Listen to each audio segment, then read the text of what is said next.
The all-in-one speed paint by the Army Painter is truly a one-coat painting solution. Simply apply one rich coat of speed paint directly over a primed miniature, and you're done. Speed paint will leave that part of the model with intense shading, vibrant color, and a highlight effect in one application. The speed paint starter set includes 10 smart color choices to begin your speed painting journey, like vibrant primary colors, highly saturated secondary colors, and the perfect combination of composite colors to get those models finished in record time. Every bottle of speed paint includes 2 rust-proof stainless steel mixing balls preloaded in the bottle for easy mixing, and a Wargamer brush absolutely free. Armed with speed paint, you can take on armies of miniatures insanely fast, all while achieving a dramatic and fantastic tabletop standard. Army painting has never been easier.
There we go. You should be able to hear me now, and I'll put this one on because, as always, something goes wrong. Last minute, as we rush. There we go. Someone make a noise. Hello, hello, hello. There we Noise. go. We are there. Noises. How is everyone?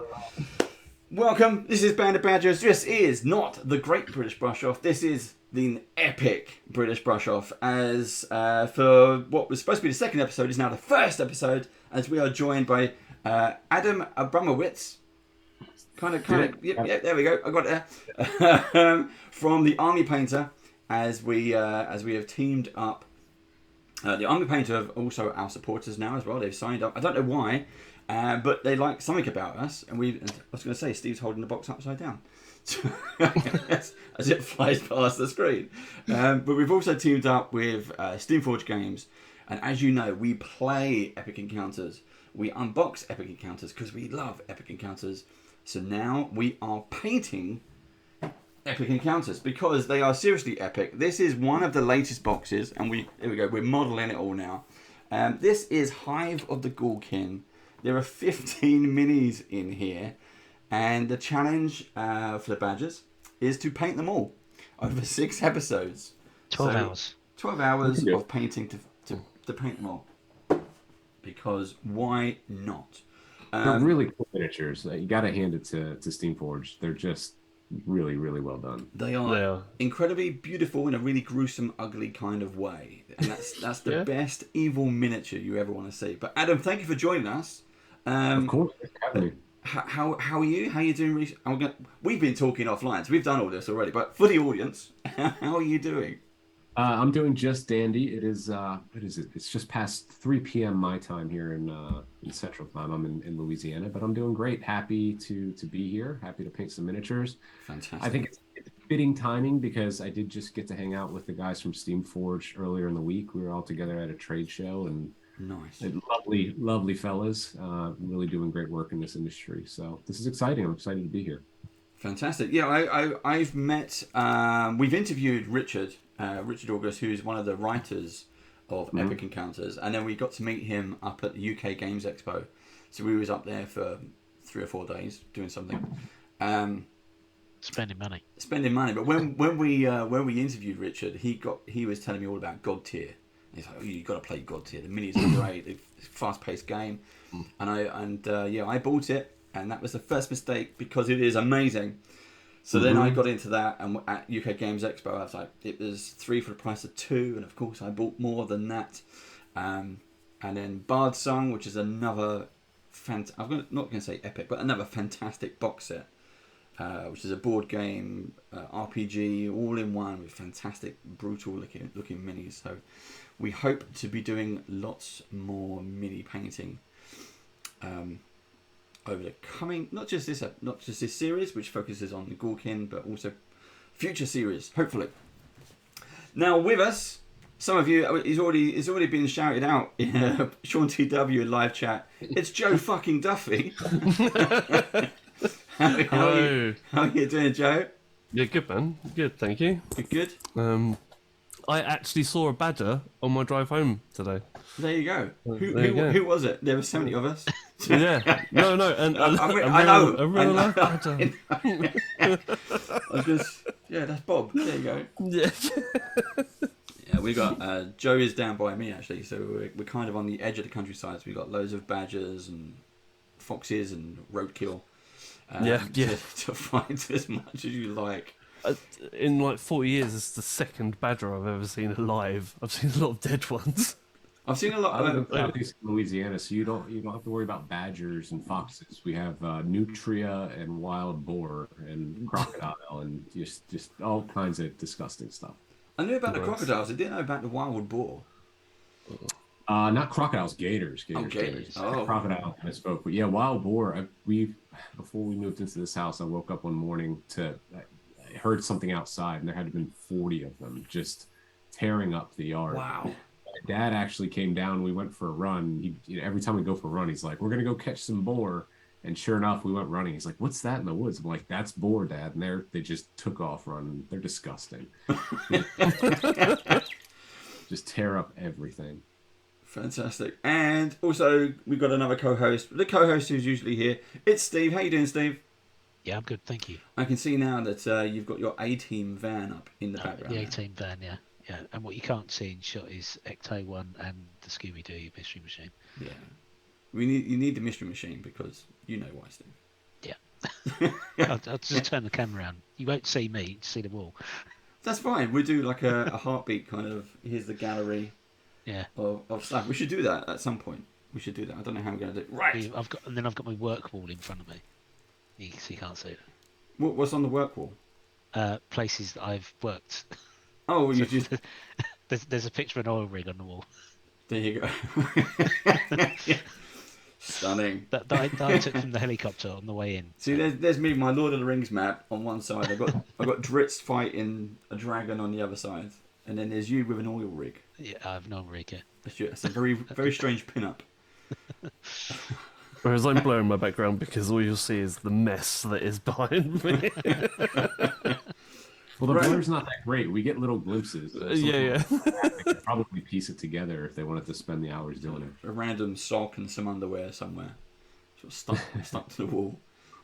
So anyway, this is the epic British brush off. Now we're here to paint some bits and pieces. Now, for those of you who know what the British brush off is, it means that we're going to be painting for a couple of hours. We're going to be hanging out, chilling. For those of you joining us live, thank you very much. Tell us some jokes, keep us going. If you have questions for Adam, he's here not only as the professional painter, but also as the army painter. He is, I was going to say, your job description, it mentions tactical. Is that just a play on army? Do you all have like army job titles? No, I don't think so. I think it's a long story behind it. It's actually kind of a new title that's coming up in industry nowadays. You have strategic managers and tactical managers, and there's actually a little bit of a difference between the two. I think that as I've kind of graduated into different positions and doing different things at the company, I don't really have a title. Mm-hmm. I'm not isolated into one department. I work in sales, I work in product, I work in marketing.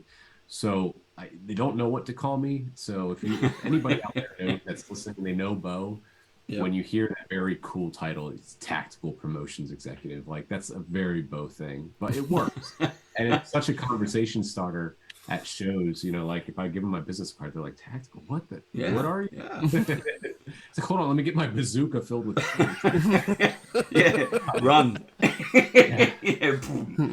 Oh, fantastic. So we've got, again, for the live audience joining, if you have questions, please do write capital Q, capital question, and then your question. We're going to be painting, so we're not always going to keep our heads on the questions. So do please keep the questions coming and the jokes. Make us laugh if you can. Now, at the end, when we get to about an hour and a half, Adam, with your help, audience, will be judging us. So I'm judging you right now. Well, yeah, that happens, yeah. It started off really high, but then as soon as I introduced like Steve and Joe, it just drops down really well. Thank you, Red Samurai, for following. Thank you very much. Go jump on our YouTube channel, subscribe there as well if you would, please. This sounds interesting. It is interesting. It's so it's very different. So anyway, you as the audience get to judge us, and then Adam will pick the winner. Judge our painting. Yeah, not just us in general. Yeah. See, I left that bit out. You get to judge our miniature paintings, our expertise. Now, we're all different grades. It's basically this is aimed at beginners. Yeah, you're the expert now because we're using speed paints, and you've used it for a total of 4 hours. Yeah, I was going to ask about though. Do we need a white base for these speed paints, or is it black, or what's the White idea? base. Highly recommended to use a white or light base. I wouldn't use a black base for it because they are a transparent paint. But I'll get into a little bit more about that. Did you prime yours black? I haven't primed it yet. He's only had it 2 weeks. It's been raining outside the whole time I've had the box. Joey will be teaching everyone how to prime a mini. Yeah, no, it'll be spray. fine. We'll figure it out. And so what we're going to be doing is when we get to the end, I'll get there at some point. When we get to the end, you get to judge us, and the winner will receive a gold star. And Adam will get to kind of say who it is, so you can all blame Adam if he doesn't pick me. And then later on in October, we're going to be doing an army painter special. So Adam hopefully will be back, and we're going to be painting some more bits and pieces. So looking forward to that as well. So is everybody ready? Shall I switch to the other cameras now? Yeah, totally ready. Right, there we go.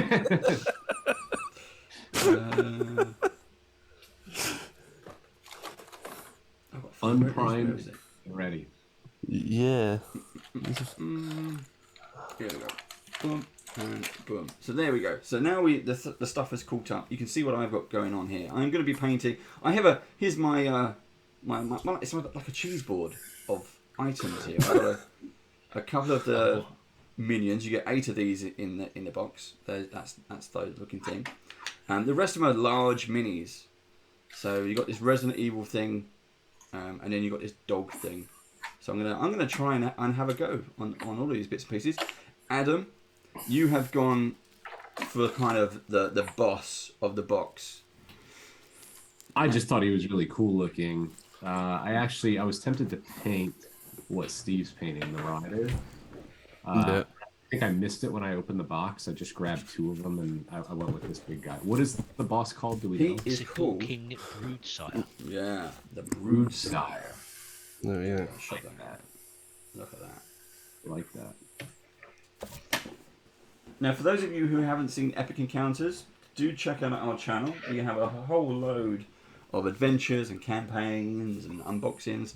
They are fantastic for the money as well. I mean, it's £15 to £20 for an epic encounter. It truly is.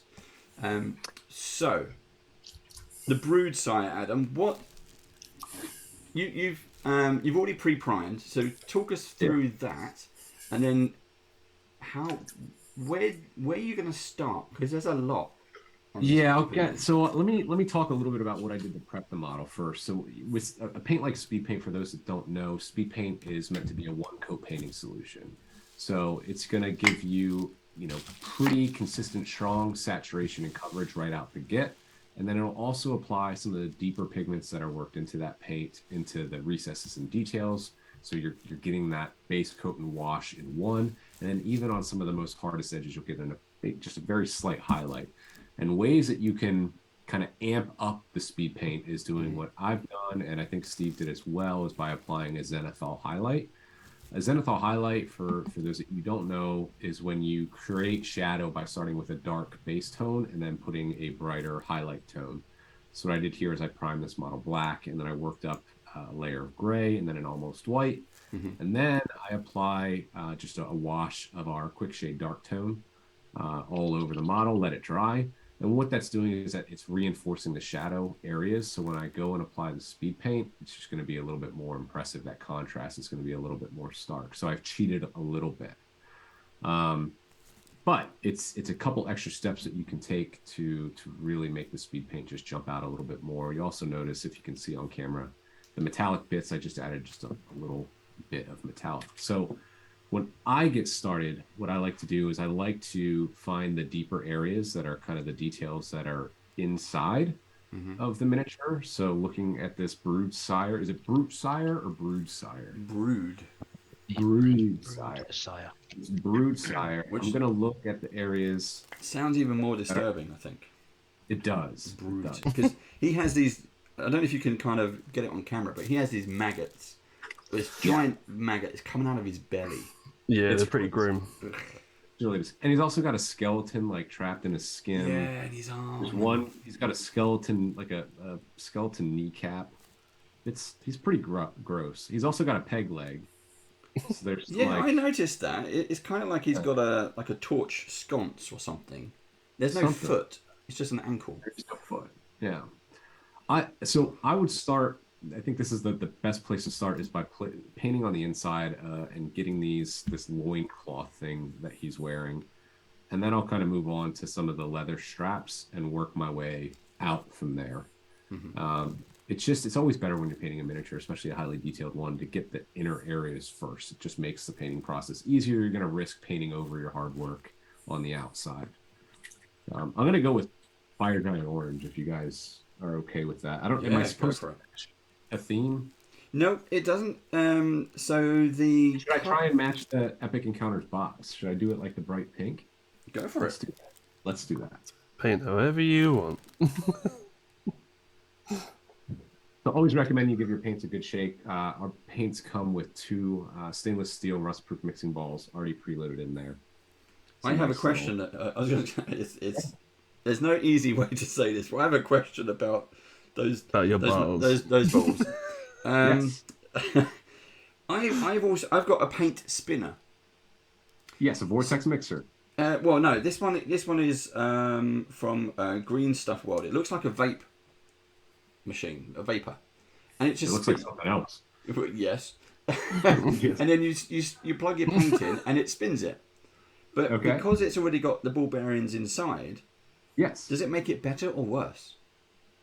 So anything that you can add to help mix your paints, especially heavily pigmented paints like our war paints, and acrylic paints, is good. So you're only helping it by having the mixing balls in there. Okay, fantastic. Okay, you're not hurting anything. Let's put it that way. Good. So this is where. So Dave, you said that you've gotten 4 hours of using the speed paints in so far. What are your initial, takes on it? What do you think? Well, I absolutely fantastic, because I did a test, and I've already packed them in my bag because I'm playing Icewind Dale tomorrow, and I'm going to be using them. But I got 2 of the same models from WizKids, which are the Zombie Hulk from Pathfinder Battles range, and one I painted in just normal acrylic paints without dry brushing or highlighting or washing, just straightforward paint. It looks like a brand new toy, super clean. And then I painted the exact same model in the speed paints, and I've put photos on socials. There's photos on Instagram. Go check them out, and you can see side by side all the definitions come out, like the folded skin, the creases, the texture on the skin has come out. How much And this is a really nice. It's a big model actually. It's a big mini, so It you is can quite a big really see, and you can really see where the color just seems to kind of find all the right bits, which Right. is it. And I said to you the other day, it does exactly what it says on the tin, and it does. It is magic. It's voodoo. So I am like, oh, I don't need to wash and brush anymore.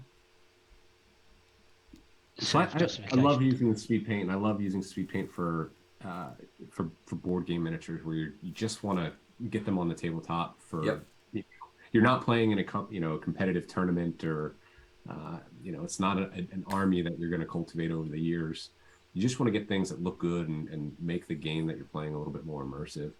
And I think it's great for that. I think it's great for beginners. It's great for people that are, I hate to say it, but less talented, because it kind of does a lot of the steps for them. And what I love about it is that because you get that almost instant gratification of applying that one smooth coat, just as you go.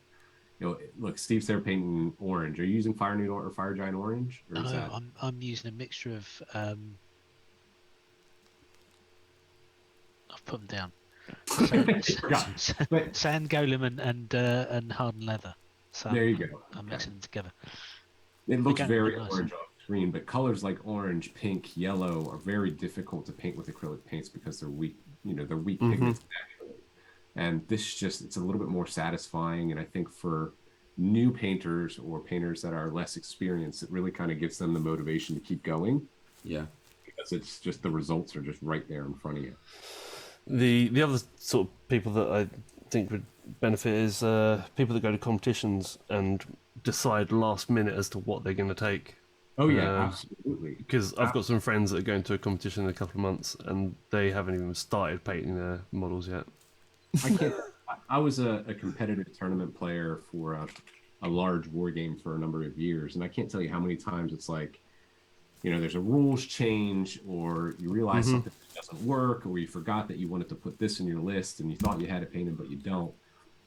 In just a couple of hours you can have that unit busted out and ready for the tabletop at tabletop quality and get all your paint points. And yeah, it's great for tournament players. Yeah. Why do you think there was a need for these kind of paints out there? Is it aimed at beginners, or is it aimed at those? It's kind of, we talk about army painting because where you're batch painting an entire troop series. Well, that's our roots, colours. right? Yeah. In our name. Yeah. So I definitely think that there's always been, and I don't even think it's a niche. I just think it was an underserved, segment of the market, segment of the customer, because, again, you look at army painters that just want to get as much as they can painted quickly and on the tabletop. Perfect candidate. You look at board gamers that just got a new board game, but they're not painters. They haven't watched every YouTube video. They don't know about thinning their paints. It's just very easy. Beginning painters, I live in a very small town called Avita Springs, and we have a D&D specific store called Try Games. And they do, it's a really interesting store. Basically what she does is she runs campaigns for people. She's like a paid for DM, and she's got a lot of homeschool kids that go there in the afternoons and they play D&D. Hagley, I'll get to your question in a second.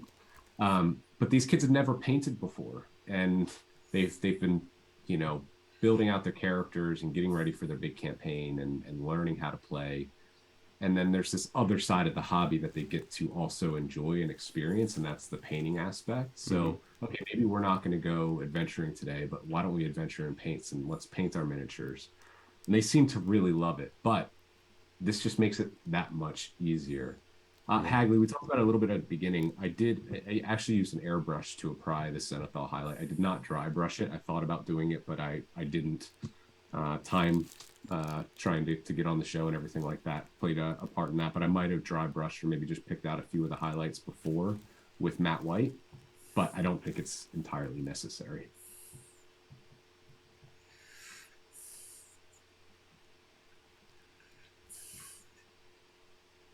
A good question. it really does go on smoothly, because that's a big thing when you're learning, is getting the consistency of the paint right.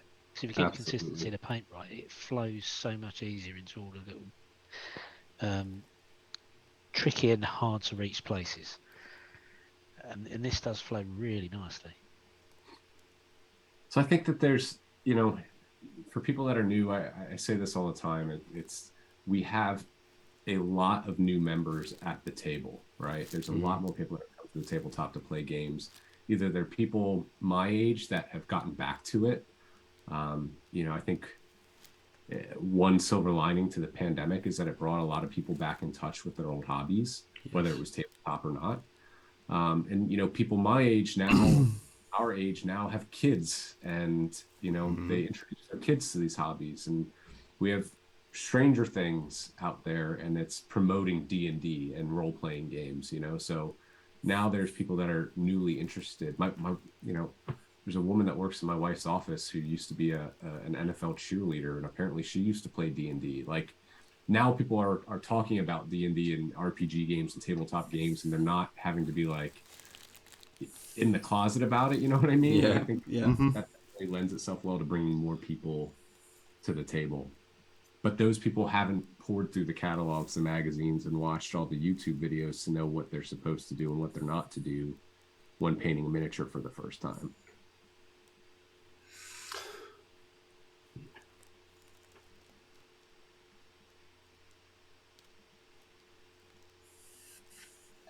What was the first miniature you all painted? I'm eager to know. Mine was actually your owlbear.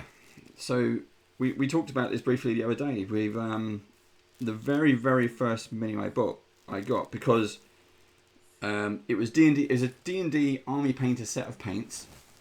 Cool. Again, aimed at beginners, as in these are the colours you need, and it comes with like a small. I think it was a small paper tutorial, and then you can do the code. The code takes you to an Army Painter YouTube channel to the specific video you need. And I followed that. I sat in the garden with my little boy and spent the afternoon learning how to paint an owlbear. And it was really good. And it was only from that, because I had these two, kept saying, "Oh, Dave, you got all these unpainted minis from WizKids. You better do something with that." And I'm like, I don't want to get into another really expensive hobby, because I've seen what Warhammer does to people. I don't want to do that. And when I kind of thought, I'll give it a try. To congratulate Army Painter, the set is extremely affordable. Again, I think it's about £20 for the set, and Amazon, you got the bank holiday sales, Christmas sales, and all that kind of stuff. These kind of items do get reduced, so pick them up when you can. And it was great. Small pots of paint.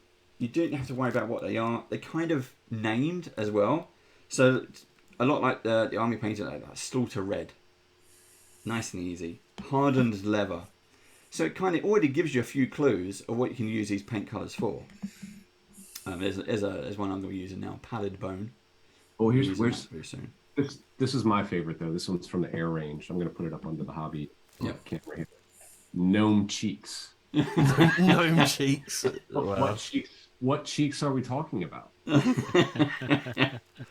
that up to the imagination. Sounds like a fantasy style, like scented candle, doesn't it? Yeah, it does. It does. And that got me into it. And then it was, okay, well, the next step is to create a show called the Great British Brush Off. And as soon as I had that idea, it was like, right, we're going to invite professional painters from all around the world to teach me how to paint. And it worked. I'm here. Because he's here. It's amazing what you do when you kind of put yourself out there. I decided, you mentioned Warhammer. I played Warhammer 40K. And I used to be on a podcast, and I was sick of being made fun of as the guy who could paint really well but didn't know how to play. Mm-hmm. So I decided, screw that. I want to go and win a GT. And I set my sights on one GT, and then I started a podcast, and I had, pro 40K players. I had Olympic sports psychologists. I had professional athletes come on the show. Wow. I had an Olympic rower from the Netherlands on, to kind of guide me in how they prepare for competitive things and how they deal with setbacks. But I say that all to mean like it's amazing what you can do when you actually put yourself out there. Yep. I want to learn how to paint, so I'm going to start a a live stream video show every Thursday night. Yep. And I'm going to see if I can get some pro painters on. And here I am. And I'm sure you've had others. Yeah, we've had again. It's one of those things, and especially with pandemic, which meant that people wanted that extra contact.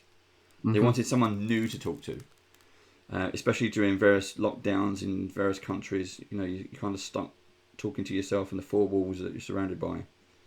I did that before the pandemic.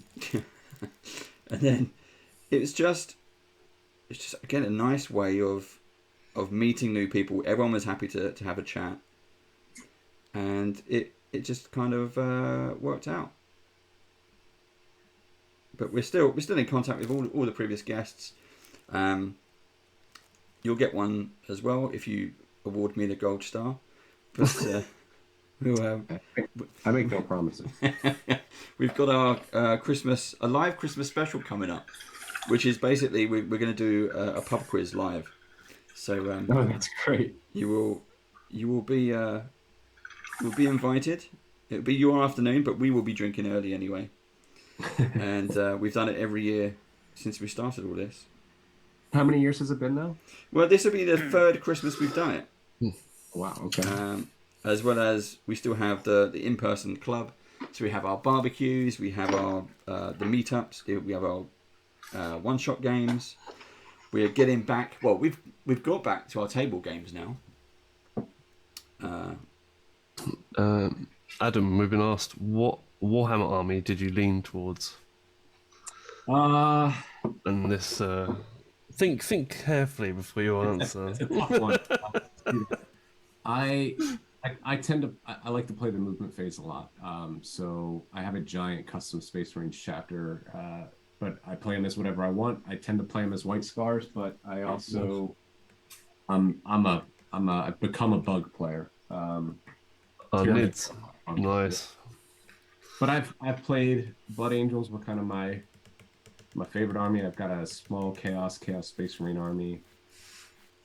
Yeah, I've got a little bit of everything. When you're a tournament player for a long time, you get a lot of stuff.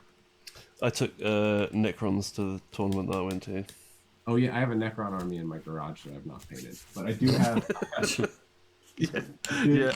To be fair, I've got like a whole Space Marine chapter that I've not even touched. That's amazing.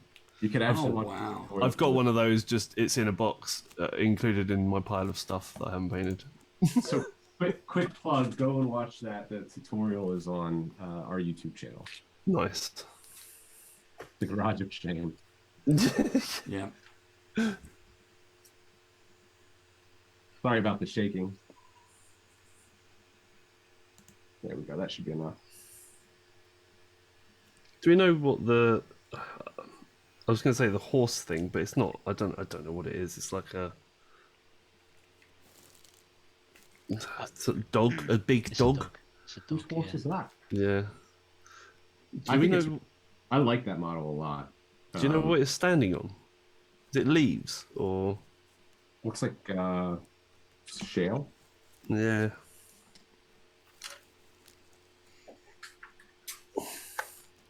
So for those that haven't used them yet, speed paints actually mix really, really well. But it does take a little bit of trial and error because some of the colors, reds, purples, are a little bit punchier than others. So I like to keep a test mini nearby to test on. Big advocate of the test mini.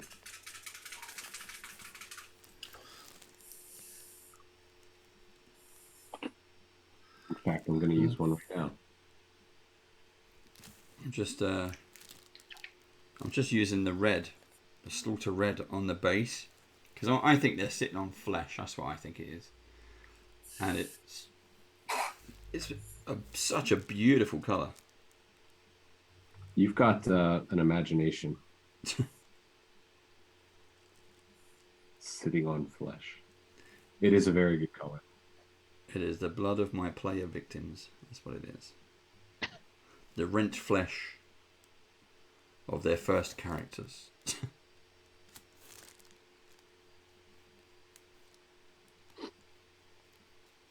I'm going to paint a whole base in it. There we go. That looks good. Be afraid. I haven't painted on stream in a while now. I'm almost forgetting what it's like and the position, because you're not painting in a natural, you know?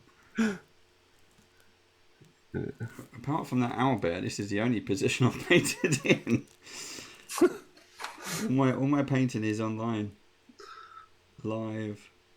But the only good advice I can tell people is just to keep trying, because I think I've clocked like 60 hours now of painting, but you get better. That's the only hope I can give you. You get better. It always gets better.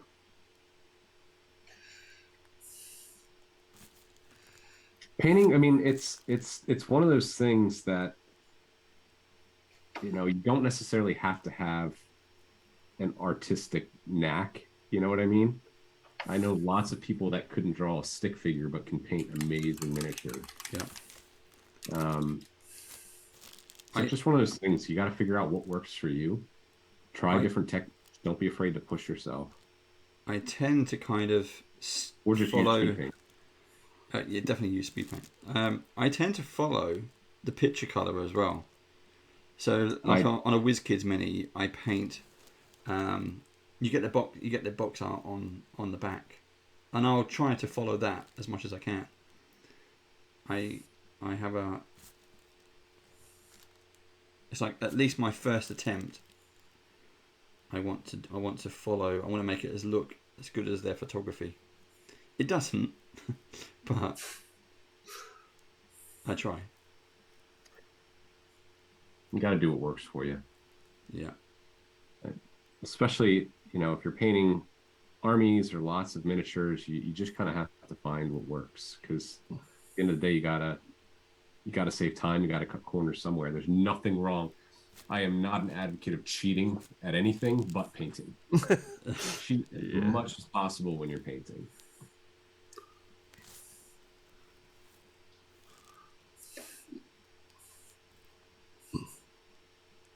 Steve, how are you doing over there? You've gone all quiet. I'm doing all right, actually. I'm doing all right. The consistency is something to get used to. And when it first comes out of the bottle, it's not the colour that it's going to dry. Correct. And that's kind of a little bit unnerving, I think. Something you got to get used to. You definitely, that's again, going back to my test model comment, it's always urge people to try what they like. The cool trick is you just paint the lids of the bottles with a little bit of paint, so that way you know right when you grab it what it's going to look like. But think of it like dyeing Easter eggs, right? You put that Easter egg, you want it to be yellow, but you got to put it in this bright orange, almost, you know, like iodine looking color. Yeah. It's very similar to that.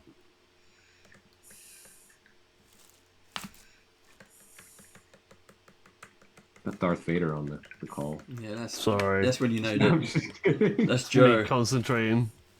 My bad. It's fine. That's when he's in the zone. Yeah. That's when you can hear him breathing. That's when you have to be worried. Well, yeah, it's definitely when sometimes he holds his breath. He's like, Joe.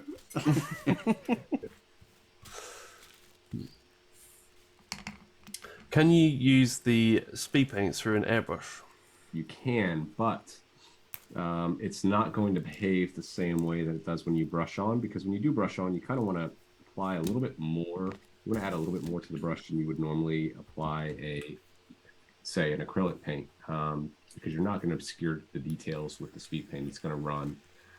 When you use it through the airbrush, it'll behave more like a filter. It still will be a bit transparent, but you're not going to get, because those pigments are dispersed, you're not going to get the wash effect. unless you just pile it on and spray very close to the miniature. There's a content creator by the name of Goobertown Hobbies, Brent Amberger. He's great. Yeah. He is miniature. What's his name? Afro Bob.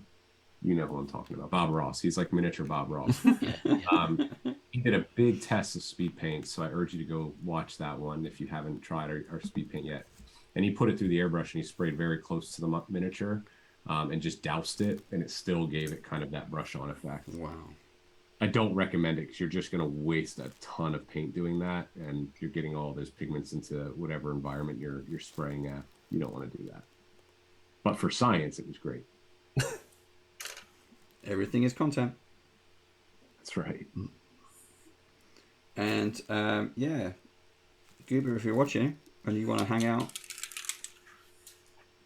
Brent is awesome. I got the chance to meet him in person at Gamma, and we've done some work with him in the past. He's just a solid person. I urge you to reach out to him. I'm sure he'd love to come on the show. Cool. Yeah.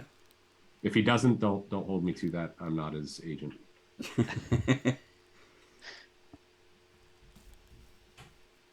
Well, I will definitely do that. There's a lot of people out there you kind of think they're not going to be interested in talking to either a bunch of Brits or beginners or anything like that. You'd be surprised. You're right. Yeah. It's again going back to like putting yourself out there. I mean, I wouldn't have the job that I have if I didn't put myself out there. So how did let's talk about that. How did you? What is your background and how did you get into? Have you been an army painter since it started? No, I have not. The company is coming up on its 15th birthday next month. I've been with the company for 5-6 years, I think. It feels like I've been with the company forever, in a good way, not in a bad way. Yeah. That said, I come from a video background and was working in video in the bicycle industry. Yeah. And I worked in the bicycle industry for a long time. And then I got an opportunity. I was kind of working as a consultant for hobby companies. Adam's a goat. What are the odds? First 3 Badgers. I'm missing something. Adam's a goat. like a goat. Greatest of all time. Greatest of all time. I don't know about that. Don't know about that. That person is mistaking. But I met Bo at a trade show, and we got on pretty well, and somehow we got back in touch, and we have a lot in common. And we both like to play 40K and beat people up on the table, and we both like to paint, and yeah, the rest is kind of history. But if I hadn't gone up and just approached myself and introduced myself to Bo to begin with, you know, odds are I probably wouldn't be here. Yeah. Because again, from kind of learning painting and being fairly recent, I mean, we've been doing the brush off for a year. Band of Badgers for just over 2 years now, nearly 3 years. This will be our 3rd Christmas. But the brush off, I think it's probably a year. Probably 18 months. I think we started in March last year. Yeah. See, time flies. And that again, you're right about putting yourself out there. I got in touch because I was looking at videos, and I knew V Muse through watching various other D&D videos, and I knew that she painted, and I managed to get in touch with her, and had a chat, just like I did when we met for the first time. It was just a quick Zoom call, and I said, this is what I'm doing, and I didn't know she worked at WizKids at the time, and I said, look, we're reaching out to pro painters, what can we do? And it was V who got us basically kind of put straight in touch with WizKids because she was working there at the time. You never know, just being nice to people and you know, saying hello, asking a question where it can potentially lead. Yeah, definitely. I don't know if anybody heard that at home, but I have a window right behind my my computer, and a bird just threw flew directly into my window.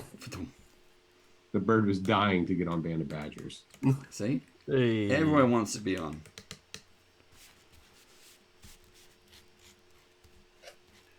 Because again, coming back to the videos and your background, that's quite interesting because I think I'd only seen when I was looking at the Army Painter tutorials, it was you. So again, it's kind of nice to see that the people who you do see say like painting's this easy, I represent the company, who you do actually get to talk to, and it is a bit strange because I've only seen you on TV.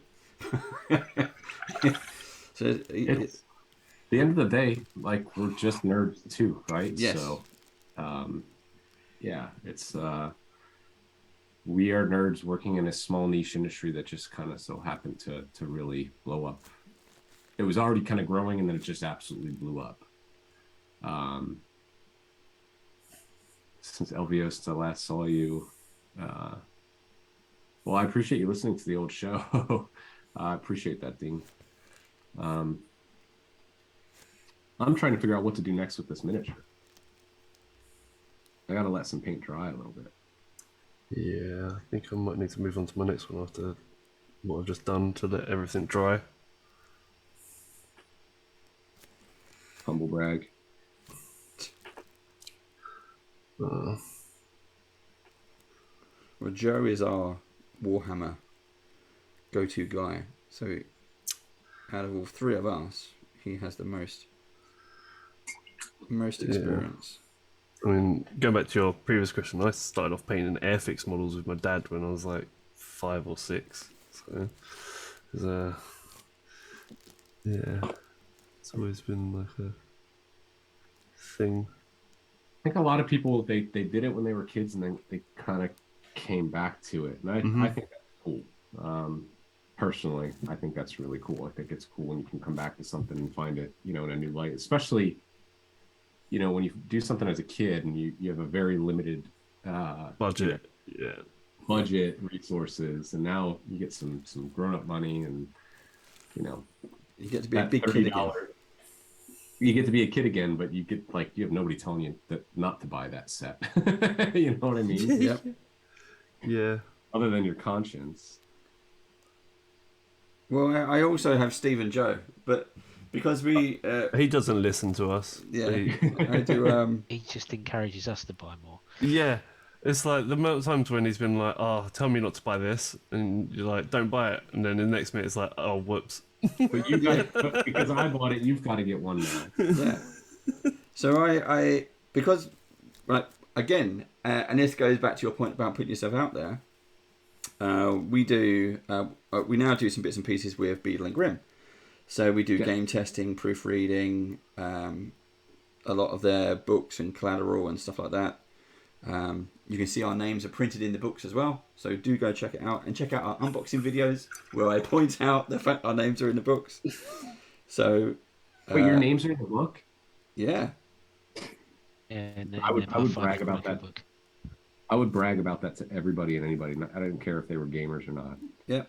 If you own the platinum version of Witchlight, in the Beadle and Grimm they give you like a content sheet, and we're listed there if you've got the Absalom box set, we're listed in there. If you've got any of the Pathfinder character books, which are absolutely gorgeous by the way. Everything Beadle and Grimm does is absolutely gorgeous in my opinion. Beautiful, yeah.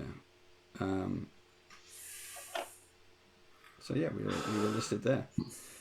So I got a funny story, and I might have told you this, David, but I used to live in Los Angeles, and there were a couple of times I got mistaken for Matthew Lillard. And I think I met him once at a charity basketball tournament. And he seemed like a nice guy, but I never knew that he played D&D or RPGs or games of any sort. And I've been dying to get in touch with him. Just, I don't know, because, hey, we met at a basketball tournament. I had to interview you. Here I am now. Go watch my videos. Buy some things. Buy some stuff, yeah. We've got another question for you, Adam. I'm pretty bad about looking at the screen. Give me one That's all right. second. I can read it out for you. To the Psycho, which is one of my favorite brushes, especially for the eyes. So I recommend this to everybody. The Psycho is an incredible brush for painting eyes. The Regiment brush. If you are a painter of any skill level, you should use this brush. Take good care of it. Make sure you keep it a good nice tip on it. You clean those bristles. I use this for 95% of all of my painting and even a lot of my detail work. Sometimes using a bigger brush is better because it allows you to load more paint in those bristles. When you use the Psycho, it's great for doing eyes, but if you want to do much more than that, it starts to dry out and you can't apply paint because it's already dried on the bristles because there's not enough paint in there. Highly recommend the Regiment brush. Everybody should have one. In fact, Duncan has one, Duncan Rhodes, if you're familiar with him. I don't know if anybody here is Duncan Rhodes. Yeah. He has a Regiment brush that he refuses to put down. He calls it Excalibur. We need. I don't know who that is, but we need that on. We need him on. Joe, who is he? Duncan's great. Go reach out to him. He's an incredible human being. Highly recommend. He used to be basically GW's go-to paint person to teach you how to paint all their models. He is the only real YouTube. paint celebrity, let's be honest. Yeah, but he's now left to do his own stuff because he just wanted to paint loads of other stuff that wasn't GW models. So he set up his own YouTube channel. So you talk about painting celebrities. I'm a big fan of Angel. Yeah, 2 thin coats. That's it. Angel's a fantastic painter. He paints on a level I can't even reach. I'd love to try one. Well, we tried because we tried to get him on before, and we've managed to get through to him. He's jumped in the audience a few times. He's jumped into our stream. It's the his English is not great, so right. we've talked to our people, talked to his people, and they said he's a little bit nervous on coming on just because of the potential language barrier, and it was like fine. And then I messaged him again sort of earlier this year, and he's just moved. That was the time he's just moved into his brand new studio, and everything's kicking off for him. At the same time, on Instagram, I found Don Cerritos over in the Philippines, and I reached out to him. He came on at 3 a.m. 3 a.m. in the morning for our 9 p.m. show, and I was like, wow. Thank you so much. He didn't need to, and he was brilliant, and the stories he was telling us were amazing. Lives next to a rooster farm. Yeah. And then the roosters woke up because it was still dark. Obviously, it's 3 a.m. It was still dark. So who was it that asked about wet blending at the beginning of the show? That was probably me. In the pre-roll, that was me. Oh, it was pre-roll. I'm doing a little bit of that right now. So it can be done. I've had a go at layering. The layering's quite good. Might have overdone it on the dark brown though. But that's the thing, you could always paint back over it.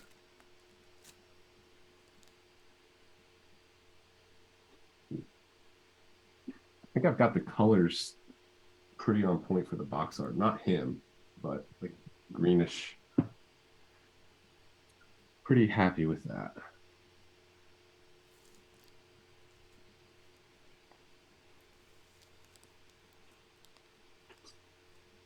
Selfish Cell, have you found a difference in painting shelf models in comparison to 3D printed models? I have. Especially early 3D printed models. I really didn't like it because there was a lot of grain and a lot of like linear lines across it, so it made it hard to get details and then pull off any blending that you wanted to because you had that added texture. But 3D printing over the past 3 to 5 years now has gotten to the point where you almost can't even tell. People used to do all kinds of tricks with 3D printed miniatures where they put them under a bucket that had like isopropyl alcohol or something like that to help melt the surface a bit. I could be wrong there. I'm not a scientist. But but 3D printing today has gotten so good that it's almost negligible, the difference.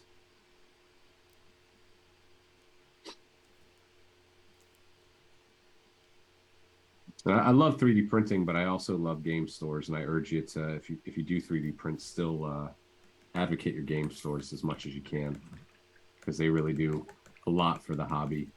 Mm. You might hear my little one in the background going "Dada, Dada." They just walked in.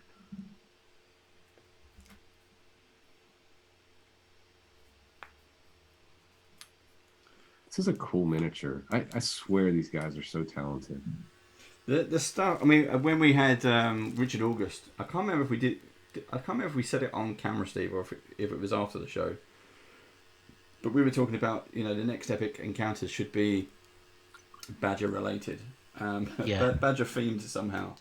Yeah, and that would be amazing. We had. I already had an idea of the heroes have to kind of scale this kind of almost flat top mountain, very kind of what's the potato mountain, Steve?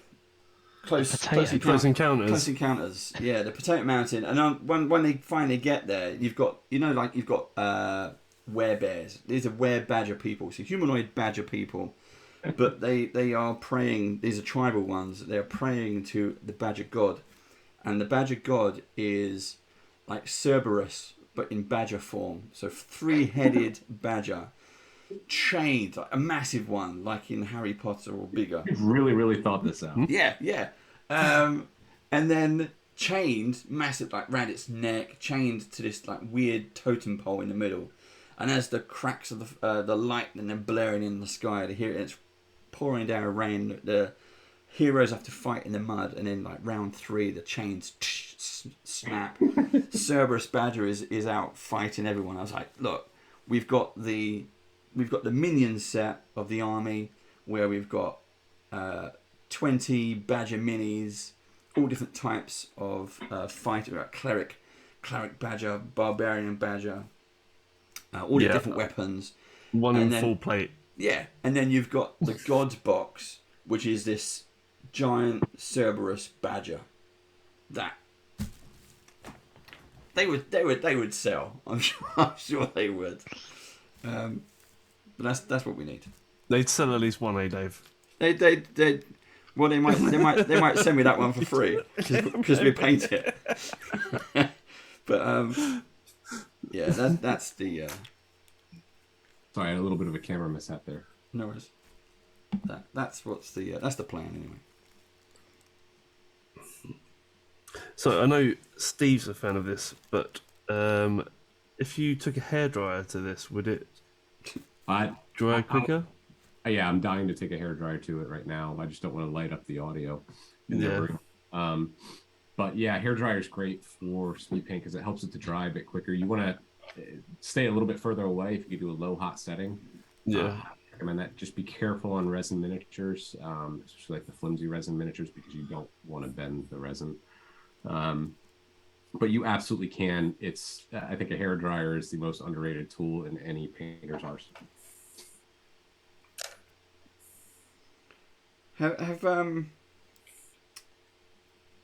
Have you ever thought about doing an army painter hairdryer and call it the paint dryer? No, but if you let go to his devices long enough, it would probably be the next thing on the market.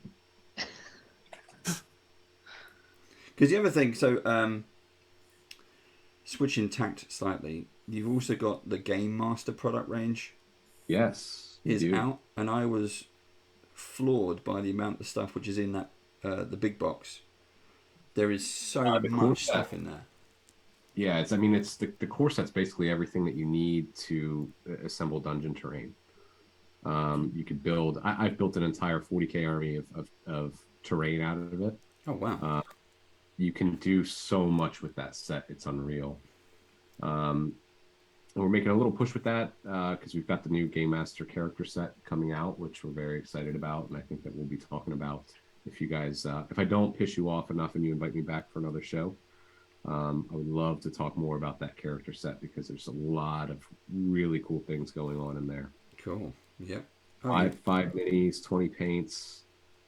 Should be less than $50. It's going to be a great Christmas gift. Perfect for people that are new. Yeah. RPG. Yeah, just really cool. And there's something different about the minis as well. Do you want to? Yeah, are you allowed to tell people? I am. It's all public knowledge. I mean, Cool. the pre-order's up now. They are hard plastic snap fit. So again, perfect for beginners. High quality hard plastic on sprue. So like the quality that you come to expect from leading plastic miniatures manufacturers. How's that? Is that that's good. Yeah. very, very good quality? Question: how are the speed paints for glazing and techniques like OSL? So I'm actually using it for glazing right now. If you guys are watching what I'm doing, I'm kind of mixing and wet blending glazing. But they make for great glazes. If you have a base tone and if you thin them down, I really like to use them very lightly over top. If you're trying to apply simple glazes, they're great. If you're trying to do more complex stuff where you're just really like millions of layers, I don't recommend using speed paint for that. For OSL though, Warrior Prints, they're really good. I fought tooth and nail to have Plasmatic Bolt included in the range. This is kind of a greener turquoise color. Yeah. Use this actually as the panel line wash for my Space Marine chapter. But it's great. It's a little bit more transparent than the other speed paints, purposely for doing things like plasma coils and lenses and stuff like that. They're really good for that. I use let me see if I can show it here. It's not the best on this guy because he's not done yet, but here's one of my Tyranid models. I use it in combination with our fluorescent airbrush paints to do eyes and simple brush glow effects that take next to no time at all. Mm-hmm. But it takes some trial and error. I mean, it wasn't designed for that purpose. This is something that I just kind of did messing around, and I was like, oh, that actually works really well. So now it's just a new arrow in my quiver, so to speak.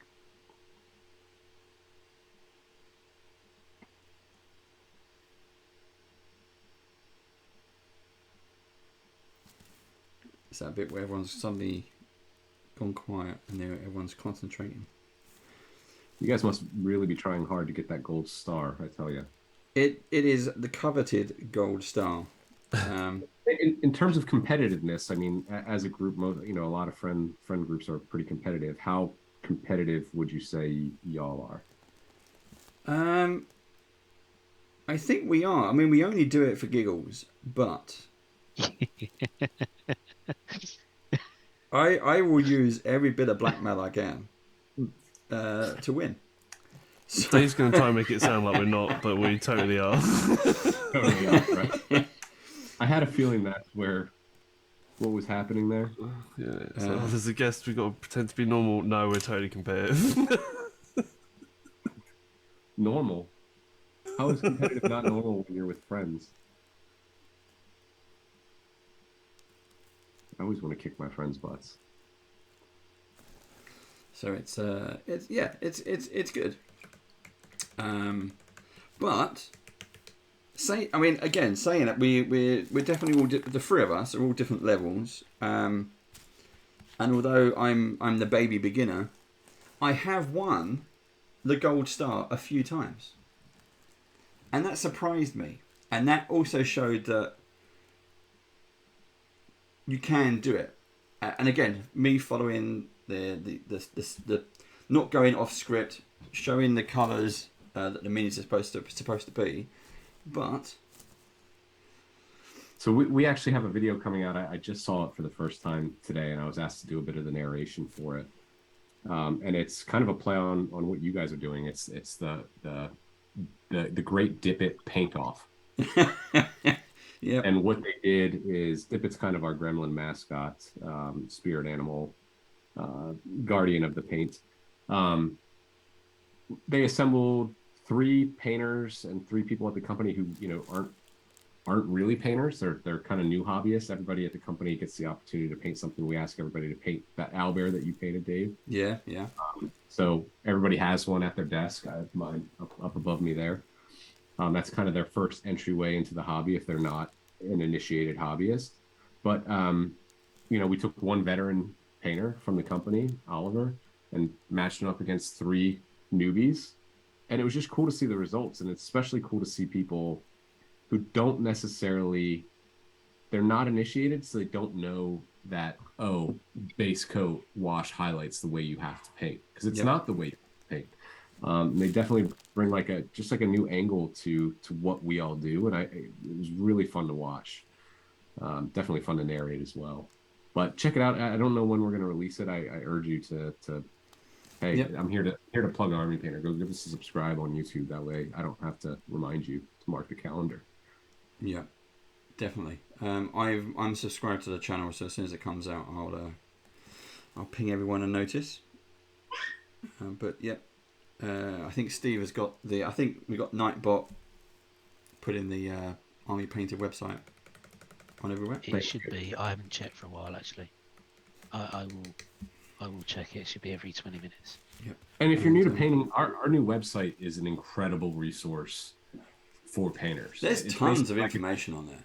Yeah. Yeah. So we literally, our website when I started with the company was something straight out of 1992. I think that it was developed using MS Paint. Terrible.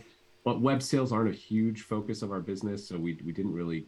Yeah. It wasn't a huge focus for us, but as we've grown, we've realized, look, a lot of new people come to us to learn about the products before they go buy them at retail. We put a lot of work into the website. Now it's like a choose your own adventure website. Are you a new painter or are you a more advanced painter? What techniques would you like to learn? And it kind of walks you through the techniques and using the products that we create for that. So if you're ever stuck trying to figure something out, I urge you to go check it out. There's so two things you mentioned there, the material as well as the website and the videos, which you can get from Army Painter. In all the packages that I've had and purchased from Army Painter, whether it's leaflets or in the bigger boxes, you get small brochures of not just showing you all their stuff, their catalogue. There are tons of booklets and pages in there about how to paint this, how to paint that, how to prime, how to start, how to do everything. And it is written in a way that you can understand, especially for a beginner. And that's, again, one of the attractive points about Army Painter is, and this ties me back to the other thing, which I want to cover, is when these two were telling me, yeah, you got to paint some minis, I did some research, and the only people I could find on social sites are people who've put these photos, and they look stunning. And I'm like, yeah, but my stuff's not going to be like that. And you're not telling me how to do it. You're just kind of showing off. And it's like Instagram, right? Yeah. It's a really nice... And we've met loads of people who are doing that as well. We've invited them on the show. And then you get the videos. And these are companies and places like Warhammer. And they're showing you the finished article. There's nothing for beginners out there. And again, Angel, Don Cerritos... everyone like that, they're already fantastic. So one of the primary things that we said when we were going to set up the brush off is it has to be aimed at beginners, people who are nervous about painting, who don't know that they should. Is an expensive hobby, and to give them options to do that. And that most of our audience who will tune in, watch the videos and do that, we also get a lot of questions. This video, although we're live now, this will go live up on YouTube over the weekend at some point. But guaranteed, we'll get questions about, well, how do you do this? How do you do that? And people ask me, I've judged in a painting competition with Gallant Goblin. Why? I'm up there with Fry Minis, Theo from Gallant Goblin, and Grady, and one of their friends who is a fantastic painter in his own right, and then me. It's like, at that point I was only painting 30 hours, but they wanted me to be a professional judge. I'm like, Don't be so surprised. You do have a gold star. Yes, well, that is true. They must have seen that one episode. Not the fact that one episode is now the most watched. I mean, even going like we've done like episodes on just painting eyes and stuff. Yeah. And even I've been painting quite a while, and I got a lot out of that episode. Before, I would just literally do a red dot in an orc's eye, and that'd be it. Next model. Didn't really give it much thought. So you can still learn even if you've been painting for donkey's years. Yeah, there's always tips and tricks and things like that. All those, the little kind of golden nuggets of help and advice that you can get from professional painters who do it for competitions, who do it as a job or whatever. But I think that was the bit that's been, because it was for me. I'm a beginner. I wanted something for beginners, and I think other beginners have appreciated that. And there's not enough. It's good to hear that you're doing that with your staff. Oh yeah, I mean, we want everybody to at least understand what it is we do. I mean, yeah. Let's be honest. This is it. It's good business today, right? But because the industry has grown and there's more people at the table, more people playing games, buying paints. But it wasn't always that way. It's still a passion industry. It's still a very niche industry. When you have a company as small as ours that's growing, you want to preserve the identity of the business. To make sure that people get it. They get why we do everything. They get why when Bo and I go into a meeting, or Jonas is in a meeting and we are just super excited about color. Oh my God, like, did you see what Thomas was able to do with, blah, blah, like, there's a reason why we are as passionate as we are, and there's a reason why we pour everything that we do into this business and the products. And once they understand that, even if it's just because they've gotten to use the paints, and they've gotten to maybe get a little bit of the bug as to that feeling of painting a completed model, it's just insanely important. I grew up in a time, and now I'm going to sound all old man, and we didn't have YouTube to teach us how to paint miniatures. Yeah. And the way that you used to learn was trial and error at the game store, and in catalogs if you found them. And nowadays we have so many incredibly talented people on the internet, teaching people how to paint. And my worry is that it can be a little bit daunting for the newbie, because you look at somebody like Don Cerratos, and you look like Angel Heraldez, and you look at some of these painters out there, and they are just absolutely stunning painters. Yeah. But not everybody can paint like that. And I was actually very happy to see some of these guys go back and do, basically starter videos. Like, this is how you apply a base coat. It's important. I mean, if you're not using speed paints or a paint like it, it's very important to know the basics of just applying that first coat of paint to a miniature the right way. That almost sets you up for every other technique that you would ever want to learn if you plan to get better at this hobby. Yep. I'll jump off my high horse for a second. No, again, it's also stuff that we do in our other shows as well. So we, in terms of brush off, we've now started the hangout, because we've met so many great painters from all around the world.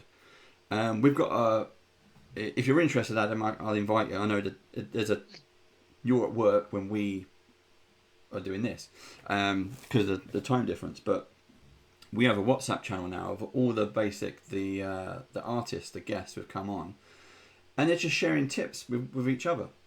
And you think there's something you can always learn. Even these people are just learning off of each other. And that's been great. And every now and then, we did one yesterday, is just basically a message will go around and someone says, anyone free? And we just jump on and do a brush off hangout. So there's no we don't have to paint WizKids, we don't have to paint Steamforge. It's paint whatever you want. What's your current project? Go for it. So that is awesome. You'll have to send me a link for that. Yeah, I'll send you a link. Again, it's always tricky because we know the time difference means that when we go live, you're technically still at work. Well, this to some degree is my work. So, there are some days where I can jump away and do stuff like this, Cool. That's why I was able to jump away and do this today. It's important for us to be able to do this. I think it's one of the reasons they keep me around is just having somebody in a different time zone who can kind of cater to people and hobbyists in different time zones. Yeah. Dragonborn Bard question was learning the base coat and saying that is one of the most important things to learn. What are your fundamental musts then for miniature painting to go with? Good. Are you guys ready for this? Go for it. That's a great question. My fundamental miniature painting tips. How many do you want? 3, 2, 1? Let's go for 3. Let's go for Yeah. 3. 3? Okay, good odd number. When applying a base coat, whether you're using an airbrush or whether you're using obviously a paintbrush, don't use such a small brush. This goes back to why I recommend the regiment brush to everybody. You want to use, in all cases, the largest brush that you can physically use based on your current abilities when applying paint. When you're applying that base coat, you do want to thin it down. You hear it all the time. Too thin coats. You want to apply thin coats. You always do. And when you do, it's going to be different for everybody. A wet palette really helps from that, or for that, because you just kind of apply the paint and you let it absorb some of that inherent moisture. But thinning your paints properly and learning to apply thin paints as a base coat will set you up to then learn how to glaze, to then learn how to do blending effects and wet blending and all of those other things. It seems tedious at first, but when you really understand how to properly do it, it actually becomes quicker than just trying to glob paint on the miniature and ruin all of the details. That would be my first tip. My second tip would be learn colors. Forget about what paints to use and how to prepare your paints. Learn colors and understand colors and find colors that you paint well. There's a reason I lean into purples and teals and turquoises all the time. It's my safety net. I know how they behave. I know what it's going to look like. If I'm ever stuck on something that I want to make look good, I'm almost guaranteed to go ahead and grab Alien Purple or Elemental Bolt from the rack and then go from there. Mm-hmm. Just because I understand those colors really well. So understand color, understand the colors that work for you. Find a favorite color to paint and paint it really well and always have that in your back pocket. That would be my second tip. My third tip, don't be afraid. Experiment. Try sponging, try stippling, try new products, try old products, try old techniques. Don't be afraid to try new things because not everybody can paint the same way. Not everybody's brain and hands work the same way or eyes see the same thing. If you mess up at the end of the day, that miniature is a short trip away from some Castrol Super Clean in a 5-gallon bucket, only to be stripped and repainted or just primed over again. It's not the end of the world. You cannot ruin I guess you can ruin a miniature, but you're not going to ruin it with paint. Always paint over it. I know that the other two weren't super technical, but I think that they're very important. What's been that kind of, from when you started painting, when you got into the hobby, what has been that kind of golden nugget that you always do refer back to or tell others? Is it just one of your top 3 you just said? That I've gotten from somebody else? Yeah. What was a piece of advice you got from someone else that just kind of like, oh wow?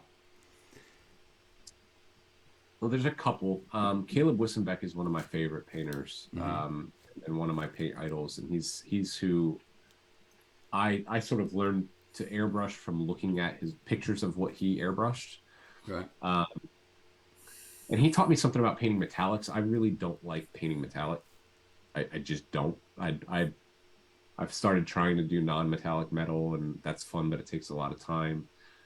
it's if I'm going to easy mode anything in an army, I'm gonna apply metallic and I'm gonna add a wash and I'm gonna be done with it. Maybe I'll dry brush it later, but I don't spend a lot of time on it. I'm just not very good at it. It's something that doesn't work for me, which goes back to like leaning into the paints that you know well and work well with. It's not the paint's fault. It's just I'm just not good at it.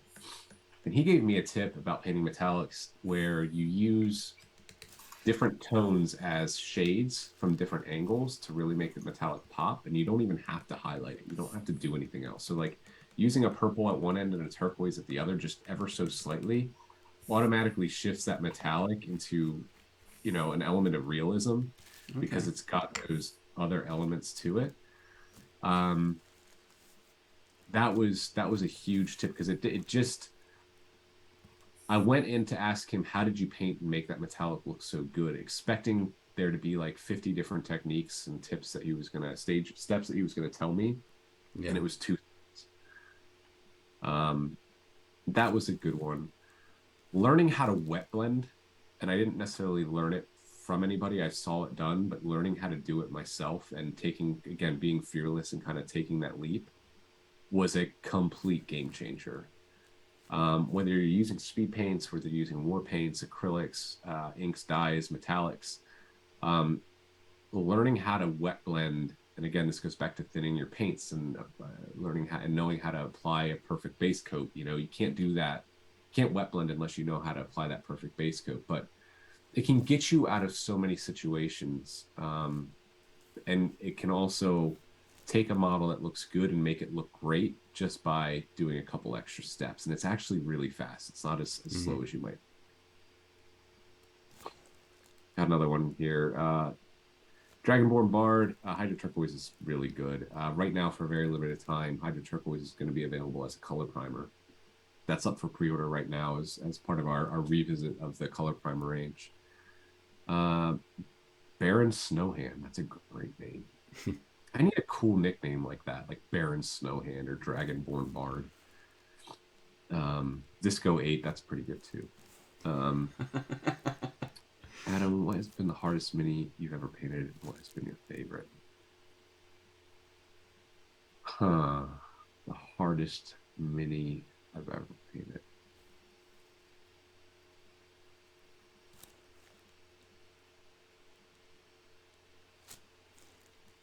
I did these tiny miniatures, and they were kind of like chibis, I think is what they were called. I can't remember.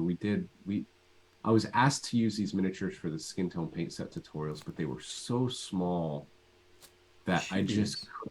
I couldn't, they weren't chibis, but they were similar to that. I can't remember, but they were so small, and I couldn't get any amount of detail on that, but like, really, I swore I used to be a commission painter and I did like 120 cultists for a customer, chaos cultists.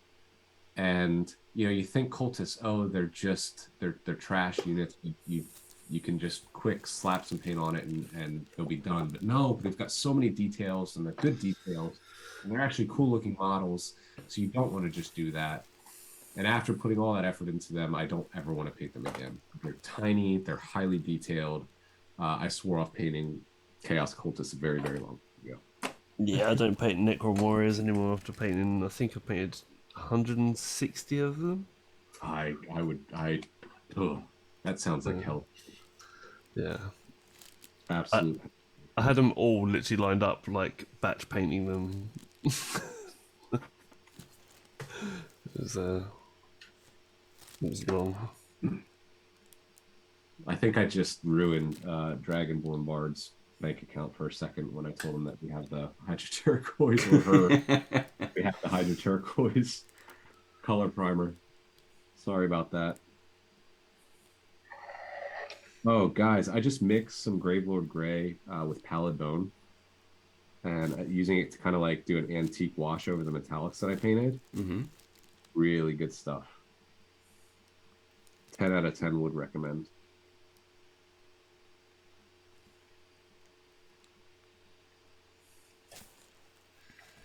You ever talking about army painter accessories and products? You also do. I I don't know the proper term for them, but you've got some in the Game Master box. It's the grass tufts. Yeah, Tufts. And Yeah, in the I've got some of those. in Actually. the catalogue, in the brochure, I didn't realise. I just thought that was it. Grass These tuft. are army you- painted tufts. Yeah. Right here. And you've got them in like different seasons. You've got grass covered in snow and stuff. I just thought that was amazing. Yeah, they're Tufts are the easiest way to kind of like level up your miniature Yeah. because it's just a realistic, one step. You just take some glue and pop it on there and you're done. Yeah, it's just so good. Our Tufts are incredible. I mean, they're business talk for a second. They're easily one of our top selling categories. And it's because they're good and they're easy to use and yeah. I think my favorite product that you guys do is the like mud and earth and snow. The thick. Battlefields rocks. And, Yeah, that's it. yeah. Yeah. Yeah. I love our Battlefields rocks. It's these the pre-colored cork rocks that are random shapes. I love them so much. Where is it? I did just organize my office. I snagged a bag. I mean, it's gonna be like a 2-gallon bag of them, and I think I have a larger collection than our own warehouse does at the moment. Don't tell Bo that. Bo, if you're watching this, if you got this far, Bo is actually on holiday at the beach with his family, so I'm not worried. Bo is incredible. He is incredible. You got to get him on the show sometime. do you think would he be available? Probably not in the next couple months. We have so much going on, but as things settle down, absolutely. Yeah, cool. Love to. So I don't know Bo's story. He's the founder of. So he and Jonas Army founded their two long-time friends. They founded the Army Painter. They founded it based on our quick shade dips. That's the first product we ever brought to market. So we have speed paint. We've really always been about speed paint because our first product to market was a speed paint product. Yeah.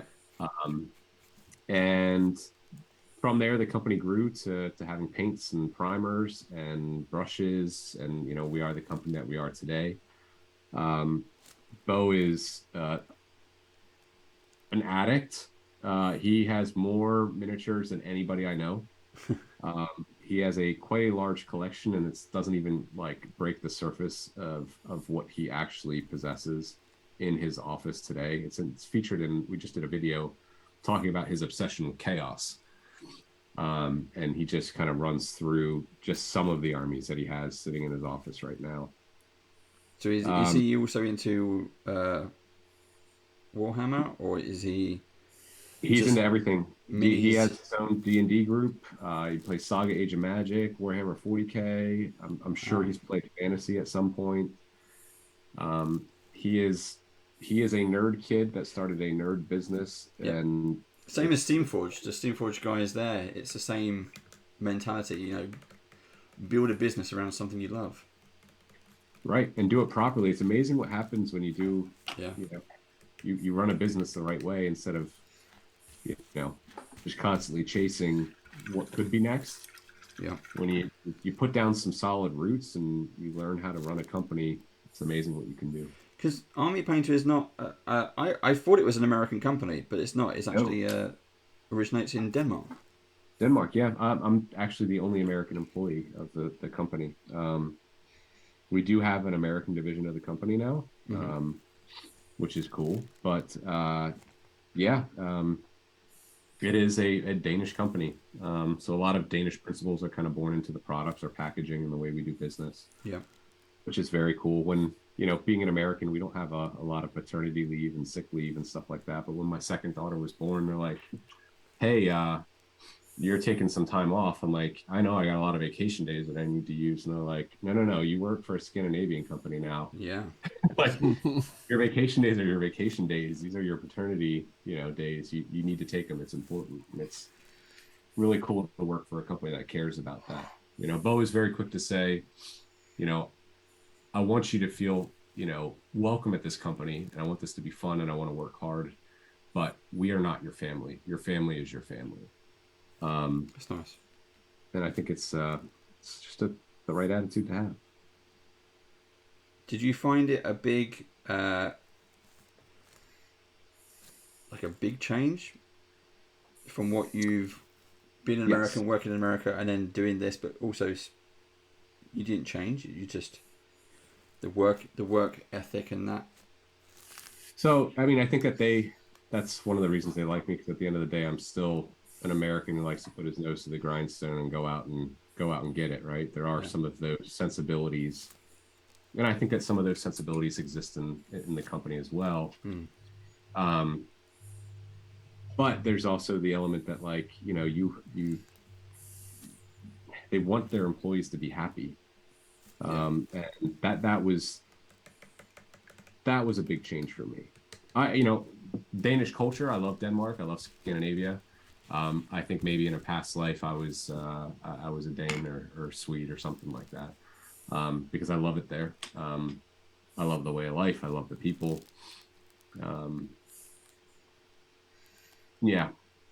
feel like I fit in. That might be make believe, but Dragonborn Bard, you're doing a Tau army. Tau was actually my first full army that I ever completed. Actually, Frankie, who owns Frontline Gaming, now owns that army. Tau are very difficult to paint traditional brush painting. That's why I kind of ended up investing into an airbrush early on, was to help paint the Tau army, because they're so angular and boxy, like Battletech minis almost, but larger. Like a cross between Battletech and like Gunpla, like Don does a lot of painting of. So yeah, I mean, that's one of those things. If you have the budget to do it, give an airbrush a try. Our airbrush paints are really stinking good. I know, I have to say that, but I'm saying stinking good because they're really good. You can, they're ready for the airbrush right out of the bottle. We develop them in color triads, so they're developed to paint the way that war gamers and miniature gamers airbrush their miniatures and zenithal layers. So urge you to give it a try. Borrow one from your friend and see if it helps with those Tau. And Dragonborn Bard, how did it feel to be able to help out with the dynamic kit? So that was a weird one when we did Nordic Shield. That was almost Bo did it because he wanted to be able to keep everybody working. He wanted to keep the business going. He wanted to make sure that all of his employees still had a paycheck. We didn't know what was going to happen with paint, because orders stopped coming in right when the pandemic hit. Yeah. What can they do? And they were able to kind of basically shift manufacturing to do the hand sanitizer, and really it definitely helped out the local community. And now I go to trade shows and 40K tournaments all over the country, and we've got our big 200 ml bottles of Nordic Shield there, which is just a nice reminder that we were able to do that. I mean, happy that we were able to do it. Are we glad that it's done? Hell yeah. Now we're back making paints, which is, at the end of the day, that's all we wanted to do. Thanks for Warrior Prince for that. I had a big hand in the war paint air development, and doing the triads was making sure that they were ready right out of the bottle for airbrush. Those were two big targets of mine. You mentioned, so we just doing a time check, everyone. We've got 10 minutes before it brushes down, and then we start judging. You're joking. No. 10 minutes for brushes down, Jesus and the Christ. judging I've got begins. 15 bloody minis to paint. I haven't done one yet. I'm on my second. Because I hadn't base coated any of them, I picked one to focus on, and it was a reasonably small one. So I wanted to ask Adam, as army painter, is there any projects, new projects, products that you can tease that are coming out on the market either this year or next year? Teasing's always fun. Anything that I could tease. There's a couple things I would love to share. And I'm doing my best not to make eye contact. There are a couple things that I will say. We've got some really exciting news coming that I think that the world is going to be pretty happy about. And then I am also working on a kind of top secret project at work. I can't tell you anything about it, or else Bo will give me a proper Viking burial while I'm still alive. It's only us here. But he's on holiday and it's 2 hours in. I can say this much, that the preliminary testing to what we're doing is astounding. I'm very happy with the route things are going. Between Kim, Nikolai, and Thomas, our head studio painter, the work that they're doing is absolutely incredible. We're very, very fortunate to have them on our team, and I think that the entire world is going to be blown away by a few of the things that we have in the works. So yes and no. Cool. Sorry. So it's all looking good for next year, for 2023. 23 and 24 are going to be big years. Cool. The years of the army. The army will rise. So at this stage, I would probably this is where I'd probably go and get a few acrylic paints, and I might just do that now. Is that cheating? Am I allowed to do that? Yeah, as long as they're army painter paints, you're fine. Of course, because that's the cool thing about speed painting, is that in using the speed paints is that you get so much accomplished in such a short amount of time. Yeah. That it allows you to, if you do want to apply highlights and different things, to forge you that extra time. So I have become a little bit more confident on this one. So I did the small one, which probably took me most of an hour to do, and I'm doing the dog thing, and I am just slapping, literally no technique, slapping the speed paint on. And you can see it as it's drying. You can see that, I don't know if the light is really going to pick that up that well, if you're going to see that, but it's like stretched tendons, and the paint is just settled in it, and it's just phenomenal. It's picking it all up in a really kind of horrible, grotesque way. Again, these minis from Steamforged Games, they're epic, they're beautiful. They're disgusting. They are disgusting as hell, yeah. This is, I think, and I don't know this for certain, but all of the previous epic encounters have been something that you're familiar with.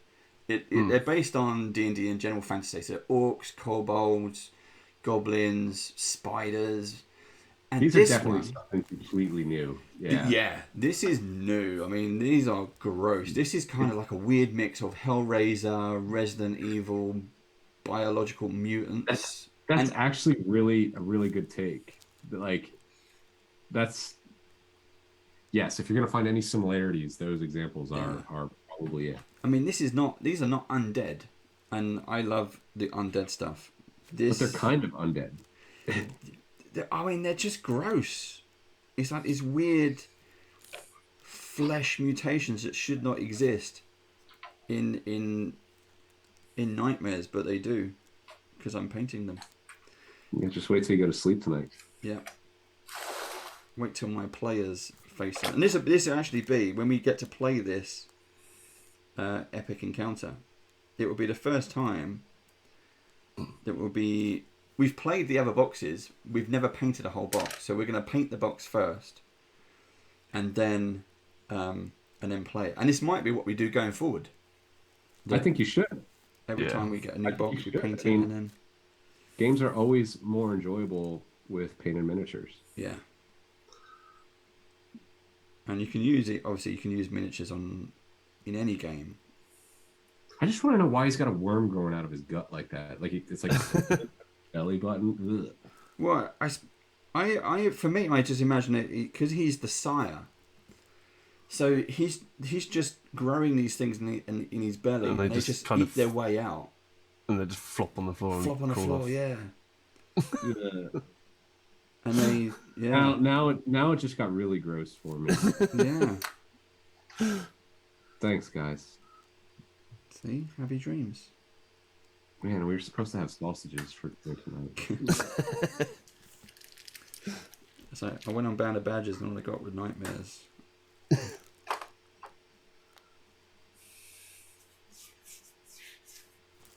So, pro tip. I don't know if we talked about this during the show, but we definitely talked about it during the pre-show. I love mixing speed paint with my acrylics. You're probably not going to hear a lot of people recommend that, but if you want to play around, it's a great way to do some pretty simple trick blending. Highly recommend giving it a try. So how would you normally do that? Would you have them separately on your wet palette and then sort of double dip? I don't know what the technical term is. I actually use I use a combination of my wet palette nearby, and then I have a glass palette. I actually have a desk right here, just a cheap one I bought online. I'd love for us to make one someday. I just presume that shipping giant pieces of glass presents a whole nightmare of logistic issues, but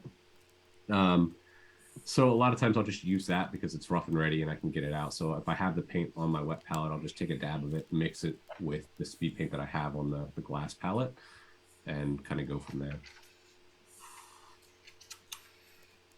But for the sake of this, I've got my necrotic flesh here, which I'm using as a highlight color. I put it down and I grab some of the Broodmother purple. Okay. And just, there you go. Right. You have it right there, and you can get it to the consistency you want. It's definitely going to thin it down a bit, but because you've got that base color of the speed paint underneath, they kind of blend back into each other super nice.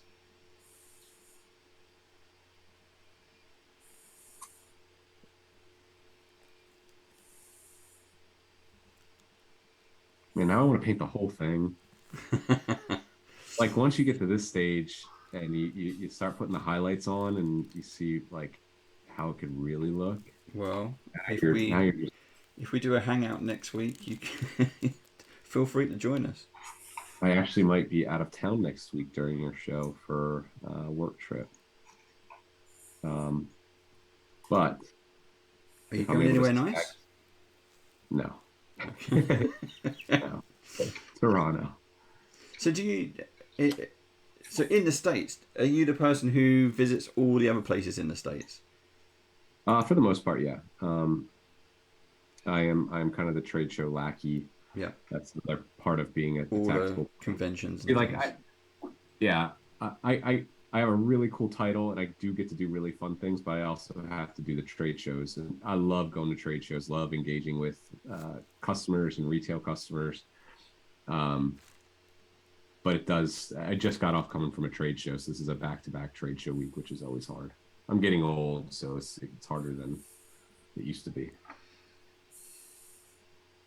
But I always, especially because we've had this break, being able to get back out there and see faces I used to see 5 times a year, but I haven't seen in 3 years. Yeah. Has been great.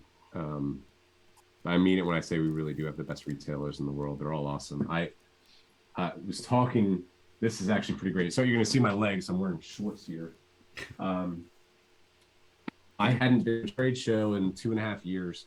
And I was at this show right before the pandemic, and I brought up how Blue Velvet was one of my favorite movies. And I hadn't seen it in a long time. And I had lost all my DVDs, my entire DVD collection. And I go to Gamma, and this guy walks up, and we're wearing masks at Gamma, so I couldn't quite recognize. I recognized faces before I recognized names. Mm-hmm. He says, you probably don't remember this. And he reached into his bag and he pulled out Blue Velvet. Like, that's just cool that he remembered it, but let alone brought it was awesome, because his game store also sells old, used DVDs. Yeah. It's just great. That is nice. Great film as well. Right, everybody, it is time for brushes down. And now you, the audience, You don't have to. You don't have to vote. You don't have to do anything. But if you think that me, Steve, or Joe should be awarded the gold star, you can also vote for Adam. But Adam is kind of like the judge. But you can vote for Adam as well. Who should be given this week's the first from the epic British Brush Off? Who's going to win the gold star? So start in live chat to start shouting out people's names. Only the people that are here, not just random names. That'd be weird. Don't shout out your own because you're not here and you can't win. So just us. Again, you don't have to if you don't want to. If you're shy, don't worry about it. If you're going away and make a cup of tea, don't worry about it. Let's start with Joe. Joe, you were late to the party. Let's start with you. How were you doing? I hadn't either. Literally, I'd got it out of the box. That's about the extent that I was before we started. And I have got this so far. You get a certain color star of some sort just for getting it primed and then painted. That's incredible. Yeah. That's nice. Once again, using the tufts as we said, mentioning them kind of reminded me. I'll try and remember how to. So you've done it green on the base as well. Yeah, I really like the orange. Can't remember what orange The it grubs. is. Fire giant orange. Yeah. Really like that fire giant orange as well. So yeah, focus on it. Yeah, they are like, what's this? 2 hours and just model that's It's game good ready. enough It's to table go- ready, yeah, isn't yeah, it? That's yeah. done. Literally from nothing. So yeah. This is the first time I've used these paints as well, and I'm super pleased with them. I literally messaged my mate whilst we were painting, like, your Blood Bowl army that you haven't even painted yet. Do you want to borrow my paints? Speed paint that's definitely like the end to get your mates to start painting. Adam, you've got yours ready. That looks really. Again, we talked about making it gross. You've gone green, like a putrid green flesh. Yeah, I did. I took our malignant green and mixed it with a bit of holy white and then thinned it down. I probably should have thinned it down a little bit more, but yeah, I was kind of going for the colors on the box. The pink. I think if I got a chance to highlight up the robes, I could have got to that nice epic encounters pink and then pulled from some of the greens and grays for skin tones. So that's a nice idea. There's this kind of Resident Evil looking one, and he is wearing. I think he's the only one wearing a loincloth apart from the boss guy there. But I think I might do that epic pink, just to, just to have the accent and epic pink. Yeah, loincloth. Yeah, just to cover his modesty. Just a little bit of pixie pink. Or even if you really wanted to get crazy, if you wanted to mix in some air and earth from the War Paints range in with the purple alchemy to get those highlights up would be ace. It would be really good. Can you zoom in? Can you pinch your phone just a little bit so we can? Let me see. Hold on, I got to get all the way up here. Zooming in tends to work. Do it. It doesn't allow me to do it. No. I can go up closer though. Yep. Yeah, that is so gross. When you see all the stretch marks of the thins, the things just beneath the skin. It's nasty, isn't it? It's definitely there. I'm sure the head's just popped out, and the rest of it is just under the skin. It's gross. Yeah, that's really good, man. That is awesome. I wish I didn't know that we were allowed to start putting highlights on it. If I had known, I would have started earlier. I would have loved to get more of it done for you. Oh, yeah, it's literally go nuts. It does look incredible. What's his back like? Not quite as done. I mean, everything's blocked in, but I didn't get any highlights on it. I like your technique actually of using the primer that you've just blended the colour in, left them dark at the end. That's a really good effect on the worms that are on the floor. Oh, so it's actually not the primer. That's somebody asked about the wet blending. I was wet blending. Is that the grey and the green you was doing? It's the malignant green up to purple. Yeah, you can't really see that it's purple, but it's kind of gets lost over top of the green. But if I were to go back and start highlighting up, you'd see a little bit more of the purple in there. That looks amazing. Now I'm nicking that. Not proprietary. Yeah, that Not for is gays. stunning. Okay, Steve, you ready? No. No, you're not. All right, then I'll go. I can go. I'll go. He still hasn't I have to timed come his out. I've zoomed right in on Adams, so I'm gonna have to All right. flick around with Zoom to replace my pin. You do that one. I'll have a look at this one. So there are. This is one of the the humanoid minions. There are 8 of these in the box. And I've used 4 colors. So I've got the Hive Dweller purple for skin. And let me see if I can zoom in so you can really see this. I've got the Pallid Bone for the teeth that is bone protrusions, and it is carrying a human skull in his right hand there behind his knee. I'm using the Slaughter Red. I've done the base as flesh, like they're just walking on ripped and torn flesh in this chamber. That's so gross. So like you just made it way grosser than it needed to be. Yeah.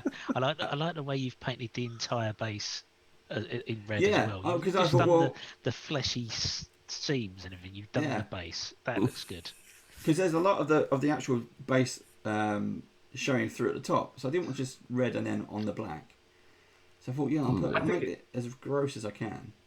I think it looks cool. I mean, it's something about it makes me think of like action toys I used to have as a kid. Yeah. And it's giving me some nostalgic feels. There's and then I've used this Crusader skin on the giant maggot grub thing. Yeah. And it sank. You can see it on each of those bits. It just sank right in there, and it's really gross. The phone, the camera is just. I've got a light right next to me, so it's blowing it out. So it's making it look brighter than it is. But you can see it's really the purple is a beautiful color. It's really picked up. This thing is like bone and sinew and flesh. It is gross. I'd imagine if you know it's like cold and damp as well. Ugh. And I finished him in an hour. There are 8 of those in the box, and then I've started on the dog using the same technique. Only 2 colours at the moment. 3 colours, which is the purple, and you can see that stretched flesh. It is really gross, but it's fantastic how the colours picked all that out. That looks really cool. Yeah. I think the dogs are some of the coolest miniatures in this set. Like they're just like I've never seen anything quite like it before. Yeah, that's what I mean. These are really disturbing things. So I've gone with red base again because I thought, why not? This one has 3 grubs. And a technique that I've picked up that I've used fairly often now is to use, and I don't know if I'm assuming it would work, is to use like a gloss varnish on particular areas. So exposed blood, I can do that, but I want the maggots to be really slimy. So I might put the gloss varnish on the maggots. And you should make a trail following it. Like a it's snail trail, yeah. And like slime and wow. I love using gloss varnish as a way to play with texture. I mean, it's how I cheat on all my Tyranids. I don't highlight their carapace at all. I just put gloss varnish on it. Black and gloss varnish. Cheat everywhere. Right. Looks Steve. great. Go on, Steve. Over to you. Okay, hang on.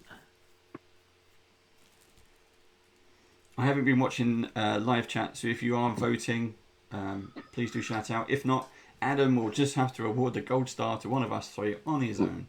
Oh, nice. Is there only 1 gold star? 1 gold star, 1 per episode. So this is the model that I've been looking forward to painting the most out of the whole box, I think. So I went for a hard carapace, canvas, and then the fleshy bit underneath. I used a mixture of hard leather and one of the other browns, the next brown shade up, cool sand, and I obviously haven't highlighted, and I want to highlight, take some of that varnish sort of effect off. Although that does look good actually, and I think maybe I'll do what you did, Dave, and put some gloss varnish on there. Yeah.